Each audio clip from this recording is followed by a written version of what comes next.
Olá! Hoje eu vim trazer para vocês uma alusão muito legal a respeito dessa Parashá Kitsá.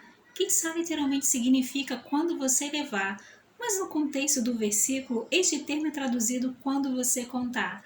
Isso, por exemplo, todas as Parashás elas se iniciam com os primeiros versos ali da Torá, onde vem dizendo assim, a proibição de contar o povo judeu. Deus falou a Moshe dizendo, quando você levantar a soma dos israelitas para determinar seu número, conte-os, deixando cada homem dar a Deus uma expiação por sua alma. E aí você pensa assim, uma contribuição, né? Evitando contá-los de maneira direta. Eles não serão atingidos pela praga quando forem contados. Ou seja, os israelitas aqui, por exemplo, para iniciar essa paraxá, eles não foram contados pelas cabeças, por indivíduos, mas eles foram contados segundo as suas contribuições. E que contribuição seria essa? Contribuição essa que espiariam por suas almas. O rico não pode dar mais e o pobre não pode dar menos do que esse meio shekel. É uma oferta a Deus para expiar por suas almas. Então você se pergunta, como é que uma oferta ela expia por suas almas? Tem um comentário muito interessante aqui, por exemplo, de Rashi, que traz, por exemplo, uma alusão a esse respeito. Esta colocação aqui, por exemplo, né, vamos assim dizer, essa doação aqui do meio shekel é que formou na realidade um fundo do qual eles foram na realidade ali comprados os sacrifícios comunais que eram feitos também anualmente. Lá, esses sacrifícios eles serviam, por exemplo, para expiação dos seus pecados, para expiação das suas almas, para expiação da comunidade. Então, esse versículo expiar as suas almas explica isso, porque essa contribuição do meio shekel ela compraria, por exemplo, financiaria os sacrifícios que seriam feitos no Mishkan, ou seja, no tabernáculo.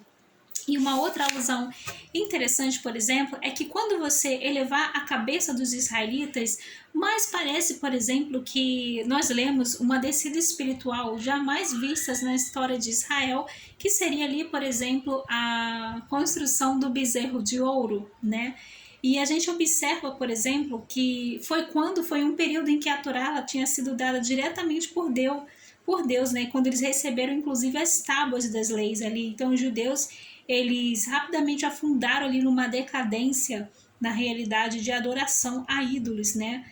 E ali o resultado, por exemplo, inclusive as tábuas elas acabaram sendo quebradas.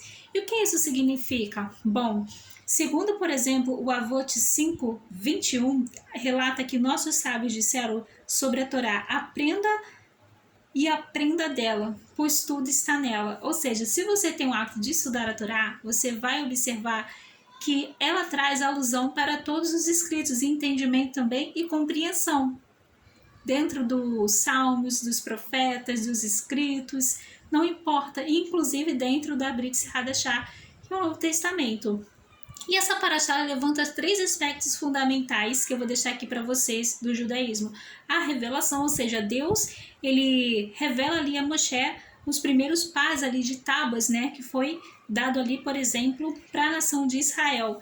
E o que ocorre em seguida, quando Moshe desce ali do monte, a gente tem, por exemplo, o resultado da rebelião. A rebelião ela foi, né, ali causada pelo bezerro de ouro. E a gente observa também que houve a reconciliação. Você vê que Moshe, ele intercede pela nação de Israel, porque Deus ele queria destruir a nação de Israel pelo pecado da idolatria. E Moshe fala, se o Senhor for destruir essa nação, então o Senhor vai riscar o meu nome do livro da vida. Ou seja, Moshe ele intercede ali pela nação de Israel. E nisso a gente aprende, por exemplo, que Israel tem uma reconciliação ali com Deus através de Moshe, tanto que depois ele sobe ao monte novamente e a gente observa que ele vai receber ali as segundas tábuas novamente, né? E a gente vê que essa história, ela segue, por exemplo, uma ordem natural, né, da história aqui da humanidade, onde a gente tem a revelação, lembrando que a Torá, ela precedeu a criação.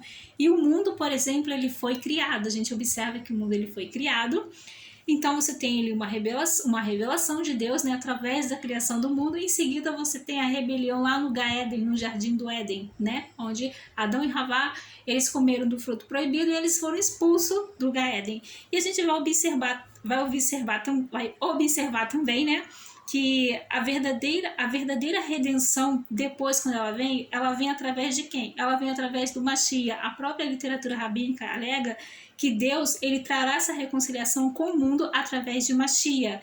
E até mesmo, por exemplo, quando a gente observa aqui, isso também explica porque essa paraxá, né, Kitsá, ela recebe esse nome sobre a questão de elevar cabeças, porque você pensa, nossa, mas teve o pecado do bezerro de ouro e agora vai entrar na questão de elevar as cabeças? Ou seja, por que elevar a cabeça? Porque é um caminho à redenção, aqui nesse sentido, a reconciliação, ela é um caminho, né, para a redenção. Quando a última cabeça ela for elevada, acontecerá a redenção através de Mashiach. Então, eu quis deixar essa questão aqui da Torá para vocês.